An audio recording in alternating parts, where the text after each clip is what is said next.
بسم اللہ الرحمن الرحیم حمدا للہ والصلوات والسلام علی سید الانبیاء والمرسلین وعطرته بعدد كل معلوم لک.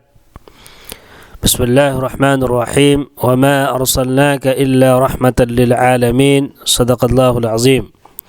ناظرین کرام، آپ کا فاتبعونی چینل پر استقبال ہے. سیرت کا جو سلسلہ سوال و جواب کے طرز پر آپ کے سامنے پیش کیا جا رہا ہے، اس سلسلے کو آگے بڑھاتے ہوئے آج میں آپ کے سامنے روزہ کا سبق لے کر حاضر ہوا ہوں. تو چلیے شروع کرتے ہیں. روزہ رمضان، پیغام محمد، حرا، یہ سب الفاظ خالی جگہ میں بھرنا ہے اور آلریڈی ہم نے بھر رکھا ہے. نماز کے بعد دوسری عبادت روزہ فرض ہوا.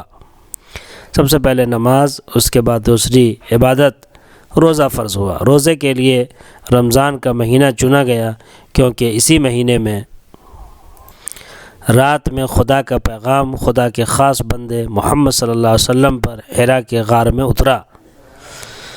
سوال: روزوں کے بعد شوال کی پہلی تاریخ کو عید کا دن منایا جاتا ہے؟ جواب: ہاں.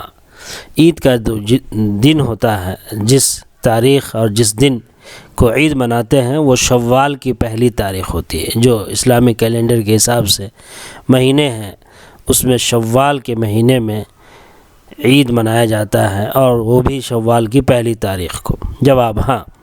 سوال: عید کے دن کوئی شخص بھوکا نہ رہے، اس کے لیے ہر صاحب قدرت پر صدقہ فطر واجب کیا گیا؟ جواب: ہاں. سوال: عید کی نماز مسلمانوں کی معاشرتی مساوات اور مذہبی خوشی کا سالانہ مذہب ہے؟ جواب: ہاں. بہت ہی اہم بات ہے کہ جو عید کی نماز ہے وہ مسلمانوں کی معاشرتی مساوات یعنی برابری اور مذہبی خوشی کا سالانہ مذہب ہے، یعنی اینیول سالانہ مظہر ہے، یعنی اس کا مظاہرہ ہے. اس میں کوئی بات سمجھ میں نہ آئی ہو تو آپ کمنٹ کے ذریعے سے پوچھ سکتے ہیں. اس سے متعلق کوئی سوال ہو وہ بھی آپ پوچھ سکتے ہیں. آئیے سبق نمبر 16، احد کی لڑائی شوال 3 ہجری میں، اس سے متعلق معلومات حاصل کرتے ہیں. سوال: احد کی لڑائی کس سال میں ہوئی؟ جواب: احد کی لڑائی 3 ہجری میں ہوئی. سوال: آپ صلی اللہ علیہ وسلم کس دن کتنے لوگوں کے ساتھ احد کی لڑائی کے لیے نکلے؟ جواب: آپ صلی اللہ علیہ وسلم جمعہ کے دن 1000 لوگوں کے ساتھ احد کی لڑائی کے لیے نکلے.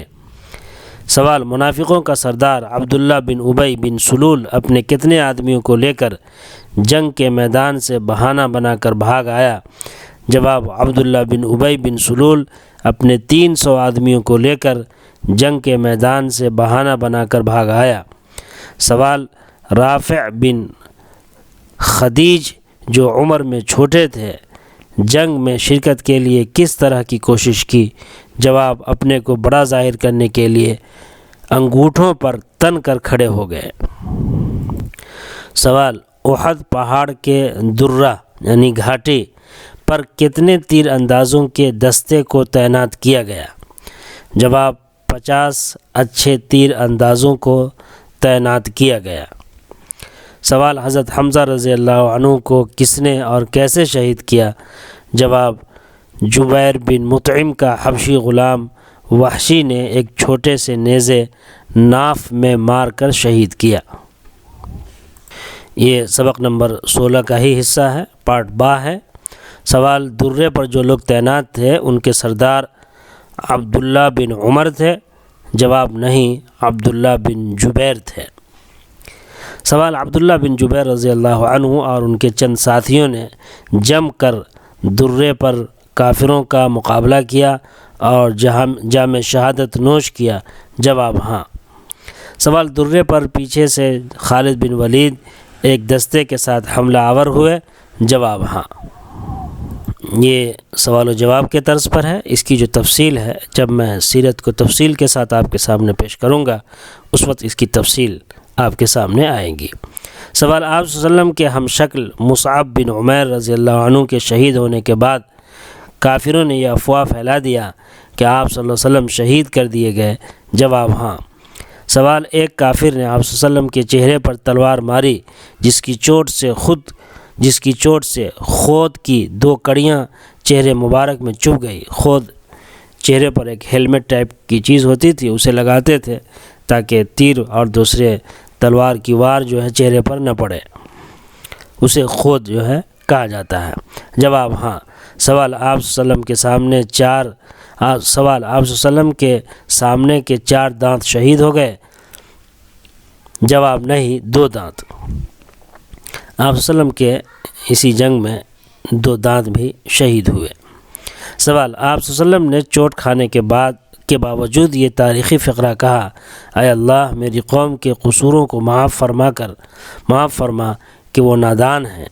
جواب: ہاں۔ یعنی اس قدر زخم کھانے کے بعد بھی آپ صلی اللہ علیہ وسلم نے اپنے دشمنوں اور اپنے مد مقابل کو یہ دعا دی، بد دعا کے بجائے: اے اللہ میری قوم کے قصوروں کو معاف فرما کہ وہ نادان ہیں۔ اس سے آگے کی بات میں اگلے ویڈیو میں لے کر حاضر ہوں گا۔ آپ اس چینل کو سبسکرائب کریں، لائک کریں، بیل آئیکن دبائیں اور اپنے حلقوں میں شیئر کریں تاکہ خلق کثیر سیرت نبوی صلی اللہ علیہ وسلم سے استفادہ کر سکیں۔ مع السلامہ، خدا حافظ۔